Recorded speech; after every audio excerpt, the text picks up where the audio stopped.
Estimados alumnos, tengan ustedes un excelente día.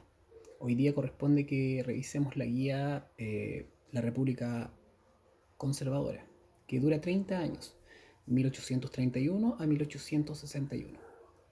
En este periodo, que se inicia con la batalla del Ircay de 1830, donde se enfrentaron liberales a conservadores y ganaron obviamente conservadores, existen ideas muy marcadas, muy claves y muy claras. Principalmente son las ideas de Diego Portales. Diego Portales en Chile no fue presidente, ¿ya? Para aquellos que tienen la duda, no fue presidente, sí fue ministro en varias carteras. Sin embargo, lo que va a predominar de su pensamiento es el concepto del orden y el concepto obviamente de la autoridad. Debía ser este periodo un periodo ordenado y con mucha autoridad, con mucho poder, con mucha autoridad principalmente para el presidente. Por eso que se explica de alguna manera que en este periodo de 30 años de la República Conservadora solamente existieran tres presidentes de la República. José Joaquín Prieto, del 31 al 41, Manuel Bulnes, del 41 al 51, y Manuel Montt, del 51 al 61. ¿Ya? No significa que todos los presidentes durasen 10 años, sino que duraban 5 años, pero con derecho a reelección. Y obviamente, al ser presidente, era prácticamente que ellos hacían una campaña durante 5 años para presentarse y ser nuevamente reelectos. ¿Ya? Entonces tenemos tres presidentes durante este periodo de 30 años, 10 años cada uno. Ahora, estas ideas de Diego Portales se van a plasmar principalmente en la constitución más extensa que hemos tenido en nuestro país, que es la constitución de 1833, que va desde ese año 1833 hasta 1925. ¿Ya? Ahora, esta constitución se sustenta principalmente en la idea de consolidar un presidente rey, un presidente que tenga mucha autoridad, que prácticamente gobierne sí los partidos políticos. Y también tenemos que comprender que existe lo que corresponde a eh, un ámbito principalmente económico. ¿Ya? Acá tenemos que consolidar la parte política, constitución del 33. Y la parte económica se va a dar de buena forma hacia 1832 con el descubrimiento del mineral de plata de Chañarcillo. Sí, así como ustedes escuchan, Chañarcillo fue un mineral de plata que le dio vida a Chile, incluso antes de que nosotros viviéramos, dependiéramos del salitre y del cobre. Ya vivimos un tiempo del mineral de plata de Chañarcillo y dio bastante riqueza. Ahora bien, el primer presidente, que es JJ Prieto, estuvo marcado principalmente por estar rodeado de buenos ministros, los cuales contamos a Diego Portales como ministro de Guerra y Marina, y también contamos con ministro del Interior, perdón, con ministro de, digamos, de Hacienda, que corresponde a eh, Joaquín Tocornal, ¿ya? Que obviamente ayudó bastante en ordenar todo lo que era el tema de las platas durante ese periodo. Ahora va a ocurrir un hecho fortuito, un hecho casual que corresponde a nuestro primer enfrentamiento armado con un país vecino, en realidad con dos países vecinos, lo que corresponde a la guerra contra la Confederación. La guerra contra la Confederación parte de 1836 y 1839 y se marca principalmente porque en un comienzo la mayoría de la sociedad no quería esta guerra. El único que estaba muy decidido a iniciar este conflicto era Diego Portales, que era la autoridad máxima desde el punto de vista político o la figura política más importante en ese momento. ¿Cómo comienza esto? Andrés de Santa Cruz, que es el presidente de Bolivia, quiere y pretende de alguna manera establecer la unión de los territorios antiguos que eran del virreinato del Perú, por lo cual tiene Bolivia, tiene Perú, quiere Ecuador, quiere Argentina y quiere Chile. Obviamente cuando llega esta invitación, entre comillas, para que Chile se incorpore, Diego Portal en su calidad de ministro de Guerra y Marina dice no. Y es más, Diego Portales dice que se debe disolver esta unidad, esta unión de la Confederación. Por lo tanto comienza una guerra que es bastante impopular, ya no es popular para nada. Este conflicto comienza, no hay mayor ventaja de nuestro país. Sin embargo, allá hacia 1837, cuando viene a pasar revista a las tropas acá a Quillota, Diego Portales es tomado prisionero por oficiales chilenos y es llevado a Valparaíso, donde finalmente es fusilado. Por lo tanto, mata esta idea de que los oficiales matan a Diego Portales, oficiales chilenos, es porque habían sido de alguna manera eh, financiados por Andrés de Santa Cruz. ¿Ya? O sea, Andrés de Santa Cruz pensó, bueno, mato a Diego Portales y se acaba el tema de la guerra. Como es impopular, muriendo esa persona, se acaba la guerra y nosotros la ganamos. Sin embargo, esto fue lo contrario. Las personas de la clase alta principalmente comenzaron a enrolar en el ejército a los rotos chilenos. El roto chileno es el concepto del campesino.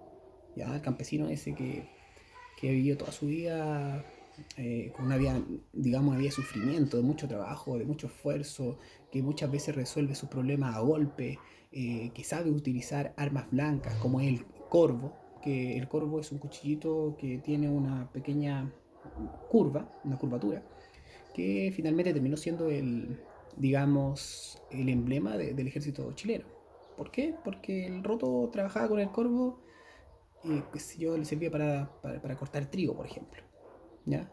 Y eso lo llevó a la guerra. Y fueron muchos, muchos, muchos los rotos que se enrolaron en el ejército. Obviamente no por un tema de ellos, sino que porque eh, se, les, se les solicitó de alguna manera, se les obligó por parte de sus patrones de que tenían que ir al conflicto. Terminaron yendo al conflicto, solucionaron el conflicto, ganaron, siendo menos que los peruanos y bolivianos. Terminan dando un éxito rotundo a lo que es este conflicto, ¿ya? Como dato anecdótico, dentro de lo que es la escuela militar hay un recinto del Hall de Honor, donde hay un monumento a lo que es el roto chileno, donde aparece la hoz y el martillo, pero es como el símbolo al roto chileno, no un símbolo al comunismo, que sería como algo totalmente contrario a lo que podemos ver ahí dentro de lo que es el ejército.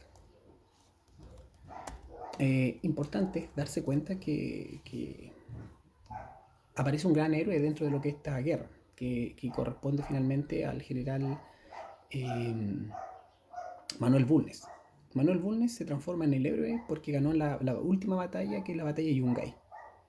Ya en 1839 termina el conflicto, él termina siendo héroe y al ser héroe, obviamente queda pavimentada su camino político para ser el presidente de Chile. 1941 es electo presidente de la República. Otro dato importante, es sobrino de J. Prieto, del presidente anterior. Por lo tanto, para que ustedes se den cuenta de que este presidente rey tenía la posibilidad de salir 5 años, luego salir reelecto 5 años más y prácticamente dejar designado al siguiente presidente, porque no podía salir por tercera vez reelecto. Por lo tanto, Manuel Bulnes parte de 1841 a 1851. Ahora voy a entrar a hablar de Manuel Bulnes y de su gobierno.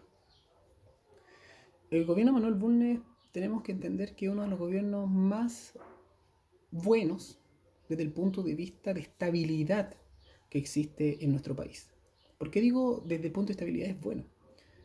Porque va a recibir en primera instancia una gran cantidad de llegada de extranjeros intelectuales a Chile, que habían sido perseguidos en América Latina y como Chile, después de haber ganado una guerra a dos países, se transformó como en un lugar así, digamos, admirado. Y mucha gente comenzó a llegar, intelectuales, llegaron acá a Chile y comenzaron a ejercer. Ahí tenemos intelectuales de la categoría del doctor, médico, perdón, Lorenzo Sassier, del naturalista francés Claudio Gay, de Raymond Montboissian, que es pintor, ya, bueno, de Rodolfo Filippi, que es botánico, de Ignacio Domeyko, que corresponde a un científico en general, ya, Antonio Gorbea, matemático. Son varios los nombres de las personas que van a llegar y se van a instalar en Chile y van a ser la base de la cultura en Chile. Aparece, por ejemplo, alguien muy importante que se transforma, digamos, en el intelectual más importante extranjero acá en nuestro país. De hecho, nosotros lo tenemos en el billete de 20.000 pesos, que es Andrés Bello, venezolano. Él creó el Código Civil en Chile, por lo tanto su aporte es gigantesco. Y no solo eso, tenemos que recordar que acá en Chile no existían universidades como tales. Por lo tanto, en 1842 se crea la Universidad de Chile, ¿ya? Donde el primer rector es, digamos, Andrés Bello. Tenemos también ahí la participación de la primera camada de intelectuales propiamente formados en Chile. Antes tenían que ir a formarse a universidades extranjeras, Francia, Inglaterra, entre otras, ¿ya? Ahí tenemos, por ejemplo, a Francisco Bilbao, José Victorino Lastarria, a Eusebio Lillo, ¿ya? Aníbal Pinto, que posteriormente fue de presidente. Por lo tanto, tenemos una camada de intelectuales, la primera camada de intelectuales. Aparece también lo que es el tema económico que se comienza a cimentar. Chañarcillo ahora comienza a dar grandes ganancias, se comienza a disfrutar de las ganancias, se comienza a crear varias cosas. Por ejemplo, aparece lo que es el primer ferrocarril en Chile, ¿ya? De Caldera a Copiapó, que eso es no solamente el primer ferrocarril en Chile, sino que uno de los primeros en Sudamérica. Algunos dicen el primero, pero en realidad no fue el primero, había uno primero en la Guyana francesa. Pero aún así, somos uno de los primeros países en tener ferrocarril en América, ¿ya? Dinero comienza a haber. En Australia y en California se comienza a vivir lo que se llama la fiebre del oro. Se comienza a dar la situación de que muchas personas de distintos países comienzan a irse a lugares sin ser muy explorados, digo, como en el caso de Estados Unidos, California, donde una persona o muchas personas comenzaron a encontrar, a lavar oro y comenzaron a buscar la veta del oro, de dónde venía el oro. Entonces comenzaron a ir río arriba y comenzaron a llegar muchas personas en esa misma situación, buscando esa misma respuesta, esa misma solución y hacerse millonario, hacerse rico. ¿Qué tiene que ver eso con Chile? Chile va a aprovechar esa coyuntura, va a aprovechar ese momento y va a comenzar a vender, digamos, trigo. Trigo, sí, vende bastante trigo a Australia, California. Lamentablemente eso es momentáneo, no pensemos que eso va a durar mucho. Pero Chile comienza a vender trigo, ¿ya? Eso le dio harta riqueza a Chile. También se comienza a explotar lo que es el carbón, en Lota, en el Golfo de Arauco, en Lota, en Coronel, ¿ya? Donde se extrae bastante carbón. Y recuerden que estamos acá empezando a nivel internacional lo que es la revolución industrial. Y la revolución industrial, la primera revolución industrial de Inglaterra principalmente, trabaja en base a carbón. Nosotros tenemos carbón ahí, carbón mineral obviamente, y comienza a explotarse lo que es el carbón. Eh, Podemos ver también dentro de esto que se comienza a poblar Chile. Piensen que Chile estaba cortado en algunas partes. Una de esas partes era la zona del lago Yanquihue. La zona del lago Yanquihue es lo que nosotros podríamos decir hoy día la décima región. Desde desde la región 14, en la actualidad, que es Valdivia, llegando al lago Ranco y de ahí hasta casi Puerto Montt, esa parte no estaba poblada. Había una gran cantidad de bosques, no estaba poblada. Por lo tanto, en ese momento, Manuel Bulnes, presidente de Chile, dice, tenemos que poblar esto, pero lo vamos a poblar con extranjeros. No confío en los chilenos. Y fue así como llamó a Vicente Pérez Rosales, el encargado de este poblamiento, y lo envió a esta persona a Alemania. Él quería traer alemanes para que poblaran Chile porque tenían una cultura más rica, a juicio de él. De ahí que tengamos una influencia alemana importante, muy importante en esa zona. De ahí que aparezca la cerveza Kunzmann, por ejemplo. Que, qué sé yo, en esos lugares predominen lo que son los Kuchen, ya al estilo alemán. De que exista bastante gente de población o de apellido alemán. Claro, estas personas llegaron en el siglo XIX. ¿Por qué? Porque los trajeron de forma gratuita. Les dieron tierra, les dieron todas las posibilidades del Estado para que se pudieran instalar acá en Chile. En Frutillar, esa cuestión del tema de los Kuchen, la tradición gastronómica es impresionante. Las construcciones de esos lugares en Valdivia es principalmente por lo mismo. porque llegaron una gran cantidad de personas y se instalaron aquí en Chile gracias a que el gobierno se movió para ello.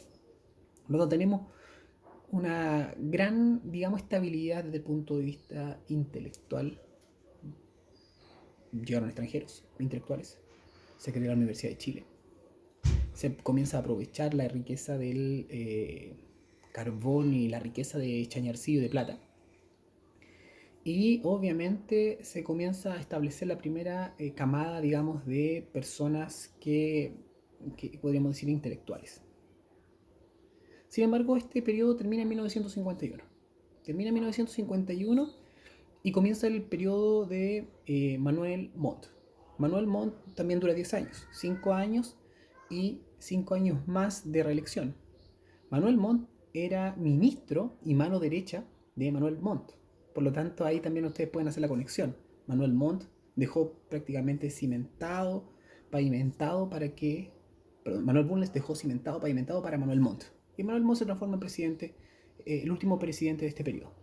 Ahora, él no le va a tocar tan fácil. ¿Por qué no le va a tocar tan fácil? Porque tiene que vivir algunas revoluciones. La revolución de 1951, ya donde se comienza a vivir, digamos, un choque de ideas entre liberales y conservadores. Los liberales no fueron erradicados, sino que no gobernaron, pero ellos continuaron viviendo acá en Chile y continuaron organizándose en contra del gobierno, que el gobierno era conservador. Logró aplacar esta revolución Manuel Montt. Sin embargo, desde el punto de vista económico ya no le tocó tan bueno. Ya el carbón no era suficiente como para poder mantener el país solo. Chañarcillo comenzó a agotarse. En la fiebre del oro se acabó.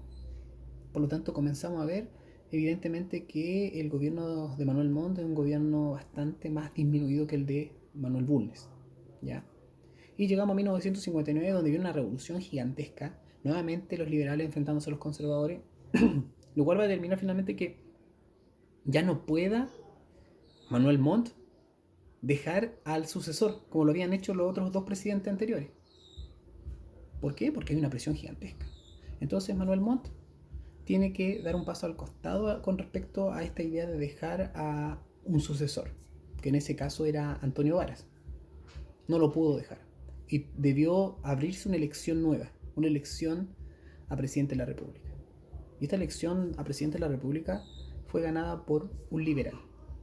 Por un liberal. Por lo tanto, este periodo de la República Conservadora que dura 30 años, se acabó. Se acabó. Y va a dar paso a una nueva república, que también, para suerte de nosotros que estamos estudiando esto, dura 30 años. Y se va a llamar República Liberal. Bueno, yo sé que hablé bastantes cosas, pero es como un resumen, o mi idea es resumirle un poco lo que es la guía y que ustedes la pueden captar como corresponde, ¿ya? Tenemos que estar atentos a lo que acabo de señalar. Continuamos con la misma constitución, la del 33, 1833. Se acaba la República Conservadora en el 61, pero no se acaba la constitución. La constitución continúa hasta 1925, ¿ya? Por lo tanto, para que ustedes entiendan, no es que cambió la constitución, solamente cambió el gobierno. Y comienza un gobierno, como yo les dije, gobierno liberal, de 1861 a 1891, que eso es lo que vamos a ver en las clases venideras, ¿ya? Me interesa en este momento que ustedes hagan la relación siguiente. De 1831 a 1861, que es el periodo de la República Liberal, perdón, República Conservadora, a nivel mundial se estaban viviendo varios sucesos. Podríamos decir que estábamos en plena revolución industrial. Pero también podríamos decir que hay varias revoluciones que se están viviendo en Europa, que nos va a permitir entender por qué eso de las revoluciones que yo le comenté en el 51 y en el 59 en Chile, obedecen un poco a ese mismo rango, a ese mismo criterio de revoluciones que se estaban viviendo a nivel internacional. Todo eso lo vamos a tratar de ver en una clase venidera, ¿ya? Pero ahora yo me quedo con lo siguiente, y como resumen, ideas importantes. Vimos República Conservadora. La República Conservadora comienza en 1831 y termina en 1861. Tiene 3 presidentes, ¿ya? JJ Prieto, José Joaquín Prieto, 10 años. Manuel Bulnes, Manuel Montt. Cada uno dura 10 años, 30 años en total. Todos estos presidentes están marcados por la idea del presidente rey. Este presidente que gobierna solo, que no tiene que no le tiene que rendir cuentas a los partidos políticos. Por lo tanto, estamos frente a lo que podríamos decir las ideas de Portales, esa idea estructurada, orden. Esa es la idea principal de Diego Portales, orden, ¿ya? Y también lo que tiene que ver con una estructura, una fuerza del presidente sobre las otras instituciones. Hechos importantes que ocurren en estos 30 años de República Conservadora. Los mencioné: descubrimiento de Chañarcillo, 1832. 1833 tenemos lo que corresponde a la Constitución de 1833. 1836-1839, guerra contra la Confederación que gana Chile, ¿ya? Ahí muere en 1837 Diego Portales, la figura política más importante de nuestro país. 1841, presidente Bulnes, un periodo totalmente distinto, muy bueno, muy estable desde el punto de vista político. Ahí vemos la riqueza de Chañarcillo, vemos la llegada de los extranjeros influyentes como Andrés Bello, vemos la creación de la Universidad de Chile, vemos, por ejemplo, también lo que es la llegada de alemanes a colonizar el Llanquihue, que se conoce como la colonización del Llanquihue. Vemos la creación del primer ferrocarril en Chile, ya de 1848 a 1848 en particular, que es el ferrocarril de Caldera Copiapó, que es un tramo corto. Y de 1851, que esto lo olvidé, no lo mencioné recién, también se comienza a construir la red central norte. Perdón, la red central. Red central es desde Santiago a Valparaíso, en vía férrea.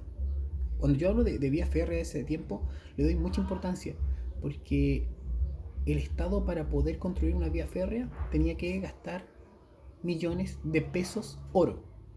Ya no millones de pesos actuales, sino que oro. ¿Por qué? Porque la moneda, el valor era oro. O, en su defecto, tenía que utilizar la libra esterlina.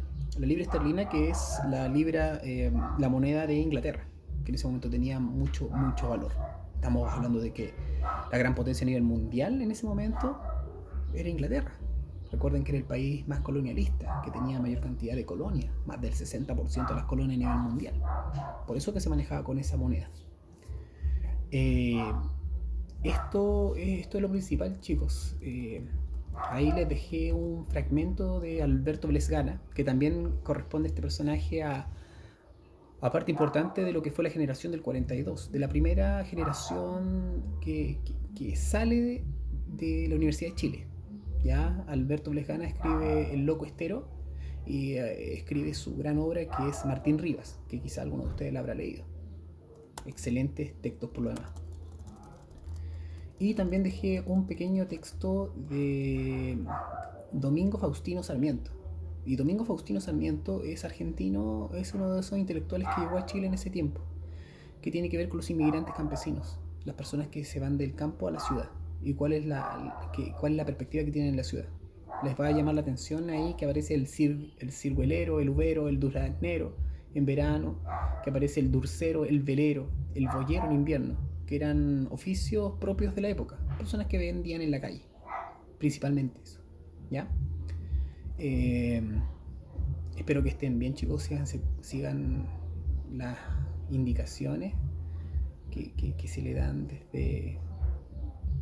desde el sentido común, ya, desde el sentido común. Mantengan la cuarentena, chicos. Esto no va a durar para siempre y lógicamente nosotros vamos a llegar a un momento en el cual podamos vernos de nuevo y podamos repasar todos estos contenidos como corresponde, ¿ya? Cualquier duda, chicos, lo dejan acá abajo en los comentarios. Yo estaré atento y dentro de lo posible voy respondiendo a las inquietudes, a los aportes que ustedes me puedan dar, ¿ya? Eso principalmente. Chicos, que estén bien.